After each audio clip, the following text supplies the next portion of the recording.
दोस्तों, कैसे हैं आप लोग।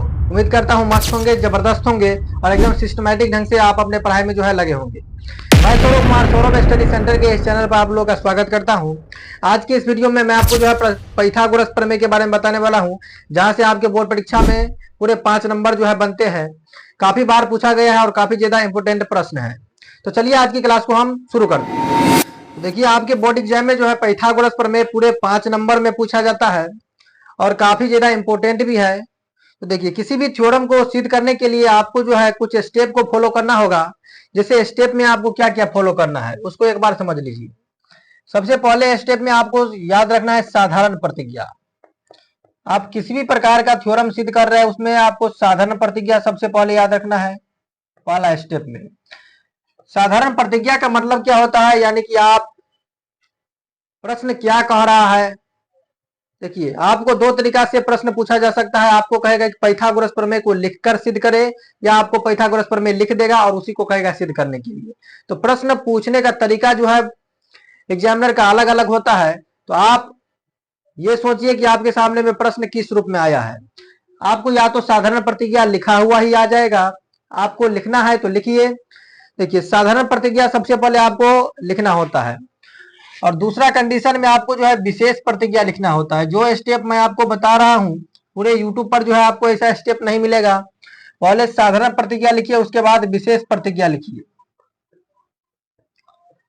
उसके बाद आपको तीसरा कंडीशन में क्या करना है, तीसरा कंडीशन में आपको जो सिद्ध करना है उसको लिखना है। जैसे हमको पाइथागोरस प्रमेय सिद्ध करना है तो उसके बारे में हम लिखेंगे सिद्ध करना है, यानी जो भी आपको सिद्ध करना है उसके बारे में लिखिए। चौथा में अपने तरफ से आपको कुछ ना कुछ, किसी भी थ्योरम को सिद्ध करने के लिए, किसी भी प्रमेय को सिद्ध करने के लिए अपने तरफ से कुछ करना होता है। तो चौथा कंडीशन में आपको अपने तरफ से कुछ ना कुछ रचना करना होगा। और सबसे लास्ट में आपको प्रमाण या उत्पत्ति लिखना होता है। प्रमाण लिखिए या उत्पत्ति। आप इस प्रकार से इसी 5 स्टेप को फॉलो करके किसी भी थ्योरम को आप सिद्ध कर सकते हैं। 5 स्टेप के लिए आपको 5 नंबर दिए जाते हैं। तो कहीं ना कहीं आपके बोर्ड एग्जाम में इसका काफी ज्यादा जरूरी है।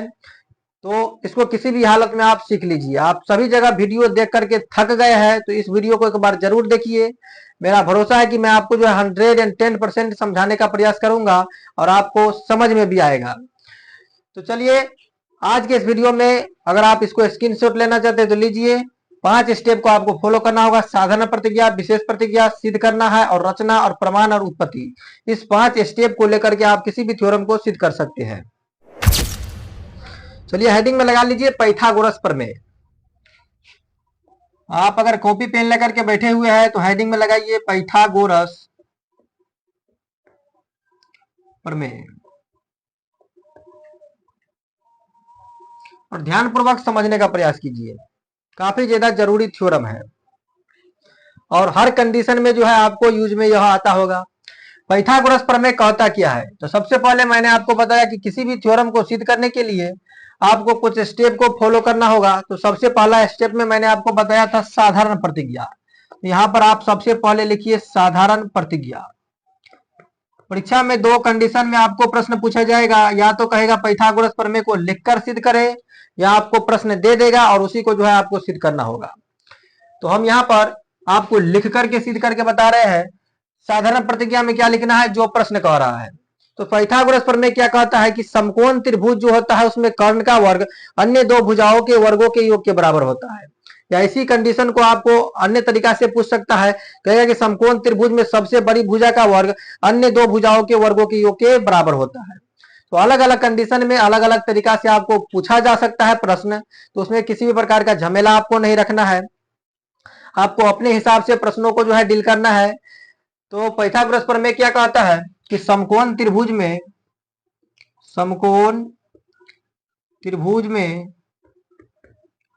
कर्ण का वर्ग,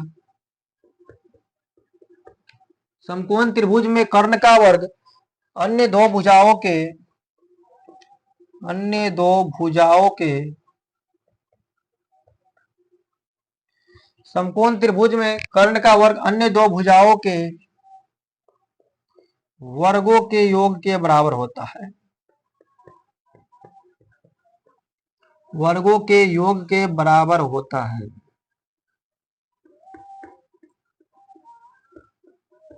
ये आपको लिख लेना है। लिखना है आपको कि समकोण त्रिभुज में कर्ण का वर्ग जो है अन्य दो भुजाओं के वर्गों के योग के जो है बराबर होता है। अब आपको एक समकोण त्रिभुज इस प्रकार से बना लीजिए कि किस प्रकार से कर्ण का वर्ग जो है अन्य दो भुजाओं के वर्गों के योग के बराबर होता है। तो आपको भली भांति जानकारी होगा कि समकोण त्रिभुज में जो सबसे लंबी भुजा होता है उसको कहते हैं हम लोग कर्ण। समकोण त्रिभुज में जो खड़ी भुजा होता है उसको हम लोग कहते हैं लंब, और जो समकोण त्रिभुज में पड़ी हुई भुजा होता है उसको हम लोग कहते हैं आधार। यानी बड़ी भुजा को कर्ण, पड़ी हुई भुजा को आधार, और यहाँ पर खड़ी भुजा को कहेंगे हम लंब। यानी समकोण त्रिभुज में जो कर्ण का वर्ग होता है अन्य दो भुजाओं के वर्गों के योग के बराबर होता है। मान लीजिए इसका हम कुछ नाम रख देते हैं। इसका नाम है ए, बी और साथ में सी। तो इसमें कर्ण हो गया ए सी, लंब हो गया ए बी, और उसके बाद बी सी जो है यहाँ पर आधार हो गया। यहाँ पर कोण बनेगा 90 डिग्री का। तो आपको सिद्ध करके लाना है ए सी का वर्ग बराबर हो जाएगा ए बी का वर्ग और प्लस में बी सी का वर्ग। यही जो है आपको सिद्ध करके लाना है कि समकोण त्रिभुज में किस प्रकार से कर्ण का वर्ग जो है लंब का वर्ग और प्लस में आधार के वर्ग के बराबर होता है। तो दूसरा कंडीशन में आपको विशेष प्रतिज्ञा लिखना है। किसी भी थ्योरम को सिद्ध करने के लिए दूसरा कंडीशन में आपको लिखना है विशेष प्रतिज्ञा। सेकेंड स्टेप आपको इस प्रकार से फॉलो करना है और लिखना है विशेष प्रतिज्ञा। विशेष प्रतिज्ञा में आप जो भी किए हैं उसको लिखिए। जैसे मैंने आपको यहाँ पर क्या करके दिखाया है, एक समकोण त्रिभुज बनाया जिसमें कर्ण का वर्ग जो है अन्य दो भुजाओं के वर्गों के योग के बराबर होना चाहिए। अब यहाँ पर आप क्या किए हैं, तो त्रिभुज कोई बना लिए है जैसे ए बी और सी। तो लिखेंगे माना ए बी सी एक समकोण त्रिभुज है जिसका कोण भी जो है समकोण है। इतना बात आपको विशेष प्रतिज्ञा में लिख लेना है। यहाँ पर लिखेंगे माना ए बी सी एक समकोण त्रिभुज है।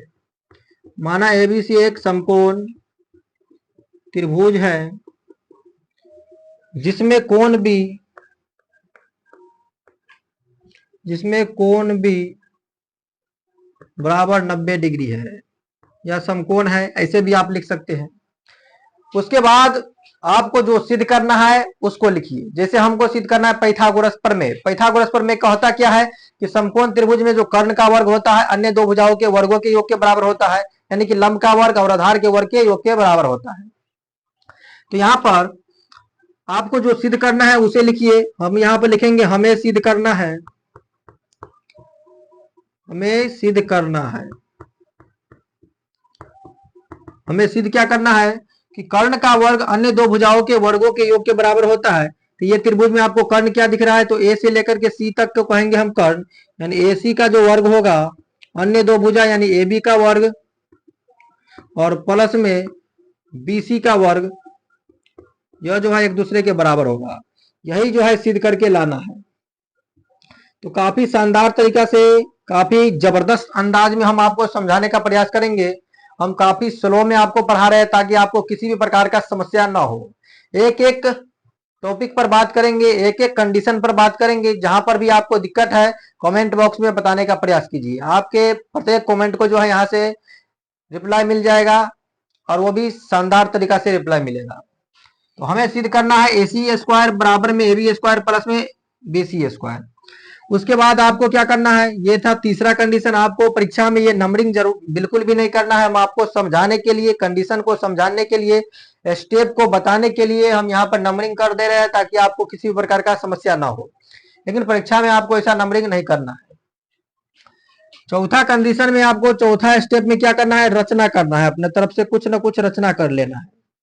हम यहाँ पर रचना क्या करेंगे, हम यहाँ पर रचना करेंगे कि एसी जो यहाँ पर भुजा है, एसी भुजा पर हम यहाँ पर लंब डाल दिए। इस प्रकार से हम एसी भुजा पर लंब डाल देंगे। इसका हम नाम रख देते हैं डी। यानी एसी भुजा पर जो है हम यहाँ पर बी डी लंब डाल दिए। तो रचना जो हम किए हैं उसको लिख लेंगे। मैंने क्या किया यहाँ पर कि बी डी अभिलंब जो है एसी भुजा पर डाला। तो इतना को आपको लिख लेना है। यानी बी डी अभिलंब हम एसी भुजा पर डाल दिए। और जब ये लंब डाले तो यहाँ पर देखिए दो त्रिभुज का निर्माण हो गया और दोनों त्रिभुज जो है त्रिभुज एबीसी के अंदर में है। अब उसके बाद आपको लिखना है प्रमाण। पांचवा कंडीशन में आपको प्रमाण देना है। अब प्रमाण क्या दीजिएगा, ध्यानपूर्वक समझिए। यहाँ पर प्रमाण में आपको जो यहाँ पर विशेष प्रतिज्ञा आप किए है, जो विशेष किए है अपने तरफ से, तो ध्यान दीजिए। यहाँ पर आपको क्या दिख रहा है कि एक तो बड़ा त्रिभुज है, ये है ए बी और सी, उसके अंदर में है ए डी बी और बी डी सी, यानी दो त्रिभुज।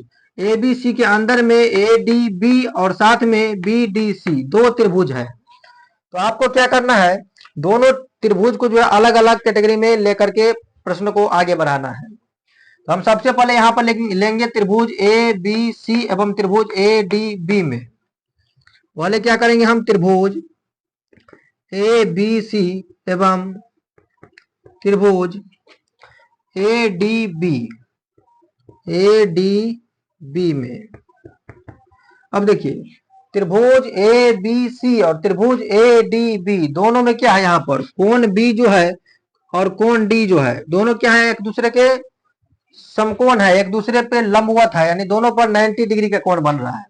यहाँ पर भी 90 डिग्री का कोण बन रहा है, यहाँ पर भी 90 डिग्री का कोण बन रहा है, यानी कोण बी बराबर कोण डी बराबर 90 डिग्री होगा।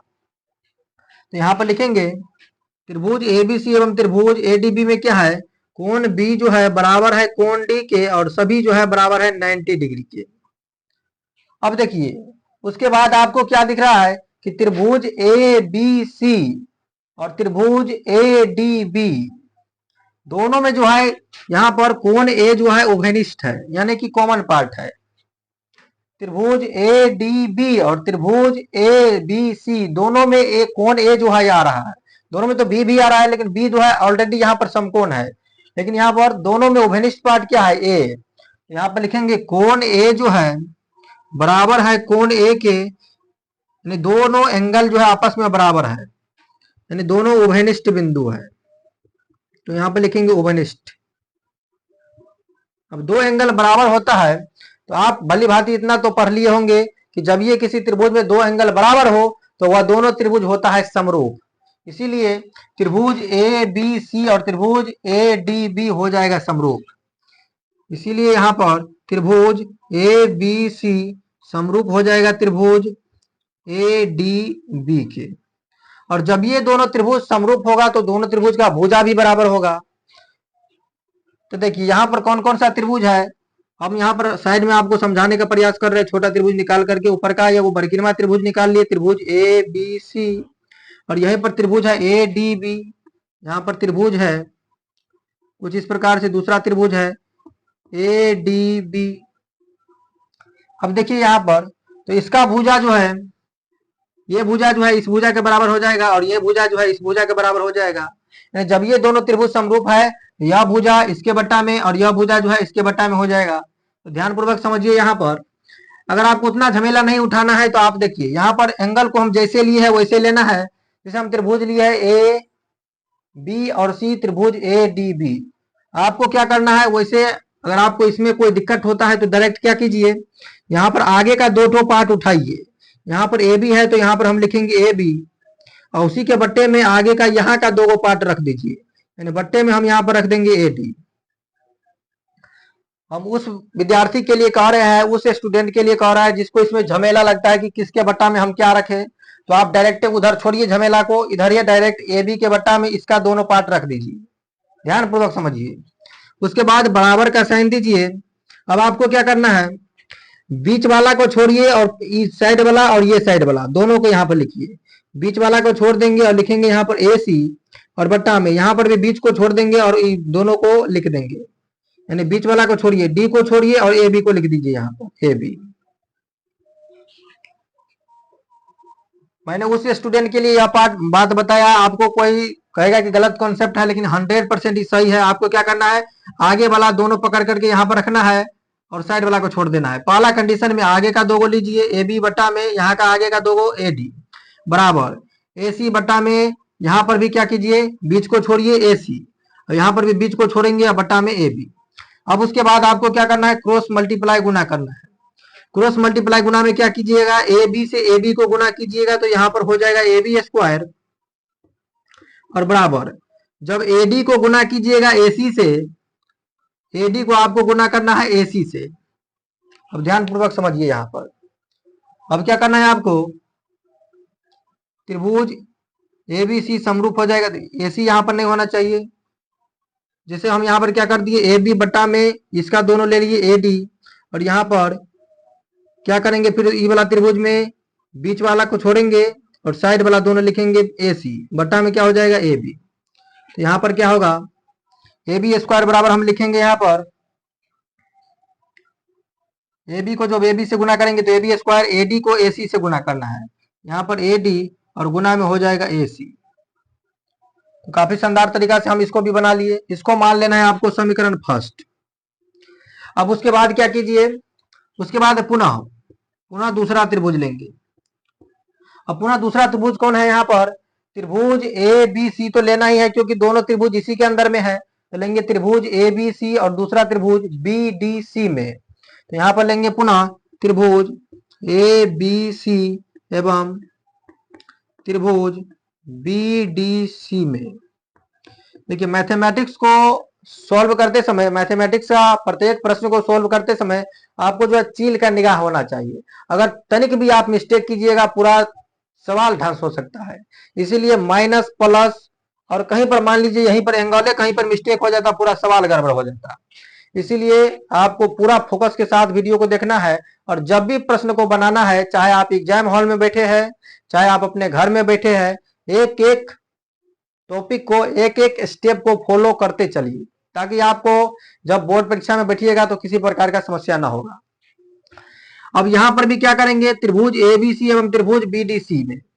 अब देखिए त्रिभुज एबीसी और त्रिभुज बीडीसी में जो है कौन कौन सा त्रिभुज, तो यहाँ पर भी कोण बी और यहाँ पर भी कोण डी, दोनों समकोण है। तो लिखेंगे कोण बी बराबर हो जाएगा कोण डी बराबर 90 डिग्री। अब देखिए यहाँ पर क्या कॉमन पार्ट दिख रहा है आपको, त्रिभुज एबीसी में भी सी है यहाँ पर, और त्रिभुज बीडीसी लिया है यहाँ पर, तो बीडीसी में भी यहाँ पर सी है। यानी दोनों में कोण सी जो है उभयनिष्ठ बिंदु है, उभयनिष्ठ एंगल है। तो यहाँ पर लिखेंगे कोण सी बराबर में कोण सी हो जाएगा उभयनिष्ठ, यानी कि कॉमन पार्ट। जब ये यह दोनों जो है कॉमन होगा, जब ये यह दोनों पार्ट जो है कॉमन होगा, उसके बाद आप क्या कीजिएगा, दोनों त्रिभुज हो जाएगा समरूप। जब ये दो एंगल बराबर होगा तो दोनों त्रिभुज क्या हो जाएगा, यहाँ पर दोनों त्रिभुज हो जाएगा यहाँ पर समरूप। अब देखिए यहाँ पर तो त्रिभुज ए बी सी समरूप हो जाएगा त्रिभुज बी डी सी। यहाँ पर लिखेंगे त्रिभुज ए बी सी समरूप हो जाएगा त्रिभुज बी डी सी। अब जब ये दो त्रिभुज समरूप होगा तो दोनों त्रिभुज का भुजा भी बराबर होगा। लेकिन आपको उतना, अगर आप बहुत कमजोर स्टूडेंट है तो आप इस तरीका को फॉलो कीजिए। आपको क्या करना है, इस तरीका में जो हम तरीका यहाँ पर बता रहे हैं, इसमें हम क्या लिए थे, आगे का दो लिए थे, यहाँ पर पीछे का दो ले लीजिए। यहाँ पर बीसी लिखना है तो यहाँ पर लिख दीजिए बीसी, और उसी के बट्टा में इसका बीसी डीसी लिख दीजिए, पीछे वाला पार्ट, यानी बीसी बट्टा में हम इसका पीछे वाला पार्ट लिख देंगे डीसी। अब वही काम करना है जो यहाँ पर किए हैं, बीच वाला को छोड़िए, साइड वाला को लिखिए। यहाँ पर भी हम क्या करेंगे, बीच वाला को छोड़ेंगे, साइड वाला को लिखेंगे, यानी एसी लिखेंगे। फिर हम यहाँ पर लिखेंगे एसी, और फिर उसके बट्टा में बीच को छोड़ेंगे, साइड वाला दोनों को, यानी कि बट्टा में लिख देंगे यहाँ पर बीसी। अब देखिए, अब उसके बाद क्या करना है आपको, जब बीसी को बीसी से गुना कीजिएगा तो यहाँ पर हो जाएगा बीसी स्क्वायर। जब बीसी को बीसी से गुना कीजिएगा तो हो जाएगा बीसी स्क्वायर, और बराबर का साइन देंगे हम यहाँ पर, तो बराबर, और बीसी को बीसी से गुना कर दिए तो बीसी स्क्वायर। अब डीसी को एसी से गुना करेंगे तो यहाँ पर लिखेंगे डीसी और गुना में हो जाएगा एसी। इसको मान लेना है इक्वेशन सेकेंड, यानी कि समीकरण फर्स्ट। अब उसके बाद आपको क्या करना है, समीकरण फर्स्ट और समीकरण सेकेंड को जो है जोड़ देना है। अब आपको यहाँ पर दिख नहीं रहा होगा, इतना को स्क्रीनशॉट लीजिए। चलिए, इतना को स्क्रीनशॉट आप ले लिए होंगे। अब जो है हम कुछ पार्ट जो है इसका मिटा रहे हैं ऊपर में, ये तो आप लिखिए लीजिएगा, लिख लिए होंगे। यहाँ पर जगह थोड़ा कम है तो हम यहाँ पर लिखने का प्रयास करते हैं। इतना को मिटा देते हैं, इतना पार्ट को हम यहाँ पर मिटा देते हैं, और यहीं पर जो है हम प्रश्न को सॉल्व करेंगे। अब देखिए उसके बाद क्या करना है, समीकरण फर्स्ट और समीकरण सेकेंड को जोड़ देना है। अब लिखेंगे हम समीकरण फर्स्ट और प्लस समीकरण सेकेंड से, समीकरण फर्स्ट और समीकरण सेकेंड से। अब समीकरण फर्स्ट क्या है, दोनों को जोड़ेंगे। तो समीकरण फर्स्ट है मेरे पास यहाँ पर ए बी स्क्वायर बराबर है ए डी और गुना में है ए सी। इसी में हम ऐड करेंगे, समीकरण सेकेंड को, यानी कि बी सी स्क्वायर बराबर हो जाएगा डी सी गुना में ए सी, यानी डी सी गुना में ए सी। अब देखिए इसी को जब ऐड करेंगे तो आपको क्या देखने को मिलेगा। अब देखिए जब ए बी का वर्ग कीजिएगा, देखिए बराबर के इस साइड वाला को पहले जोड़ लीजिए, यानी ए बी का वर्ग और प्लस में बी सी का वर्ग जो बराबर के इस साइड में है उसको जोड़ लीजिए, यानी यहाँ पर हो जाएगा ए बी स्क्वायर प्लस में बी सी स्क्वायर। अब देखिए यहाँ पर भी बराबर के इस साइड में ए सी है और यहाँ पर भी ए सी है, तो बराबर का साइन देंगे और ए सी को यहाँ पर कॉमन ले लीजिए। ए सी को हम कॉमन ले लिए, बचा हुआ पार्ट क्या रह गया, यहाँ पर ए डी बच गया, यहाँ पर प्लस है तो प्लस, यहाँ पर बच गया डी सी, तो लिखेंगे यहाँ पर डी सी। अब उसके बाद क्या करना है, पुनः ए बी का वर्ग है ये है, तो यहाँ पर ए बी स्क्वायर प्लस में बी सी स्क्वायर बराबर, इसको कोष्ठ में घेर दीजिए ताकि आपको ऐसा ना लगे कि सी ए का स्क्वायर दिया हुआ है। अब देखिए अब आपको डायग्राम में जाना है, यहाँ पर एसी है तो एसी। अब डायग्राम में जाकर के देखना है कि ए डी और प्लस में डी सी दोनों को जब ऐड करेंगे तो कौन सा बड़ा भुजा बनेगा। तो देखिए यहाँ से ए से लेकर के डी तक और डी से लेकर के सी तक दोनों को जब जोड़िएगा तो ए सी निकल जाएगा, यानी ए डी और प्लस में डी सी, इसके जगह पर हम गुना में लिख सकते हैं ए सी, क्योंकि यह दोनों को जोड़ेंगे ए डी और साथ में डी सी, यानी इतना पार्ट और इतना पार्ट को जब जोड़िएगा तो पूरा पार्ट यहाँ पर बन करके आएगा जिसका नाम है ए सी। तो इन दोनों की जगह पर हम लिख दिए ए सी। अब उसके बाद क्या करना है आपको, ए बी का वर्ग है तो ए बी का वर्ग प्लस में बी सी का वर्ग, यानी ए बी स्क्वायर प्लस में बी सी स्क्वायर बराबर ए सी को ए सी से गुना करेंगे तो यहाँ पर हो जाएगा ए सी स्क्वायर। यही तो आखिरकार हमको प्रूव करके लाना था, इसीलिए हम प्रूव कर चुके हैं। ए सी स्क्वायर बराबर में ए बी स्क्वायर और प्लस में बी सी स्क्वायर, यानी समकोण त्रिभुज में जो कर्ण का वर्ग होता है अन्य दो भुजाओं के वर्गों के योग के बराबर होता है। आप इतना कर दीजिएगा, बोर्ड एग्जाम में आपको 110% 5 में 5 नंबर दे दिया जाएगा। तो काफी शानदार तरीका से हम इस प्रश्न को सॉल्व कर चुके हैं, इस थ्योरम को सिद्ध कर चुके हैं। तो आप किसी भी हालत में इसको सीख लीजिए। अगर आपको एक बार में नहीं समझ में आया है तो दोबारा वीडियो को देखिए, लेकिन देखिए आपको 110% समझ में आ गया होगा। मुझे उम्मीद है कि आपको 110% समझ में आ गया होगा। तो मिलते हैं नेक्स्ट वीडियो में पाइथागोरस के विलोम को सिद्ध करने के लिए। तो मिलते हैं नेक्स्ट वीडियो में एक और जबरदस्त अंदाज के साथ। जय हिंद, जय भारत।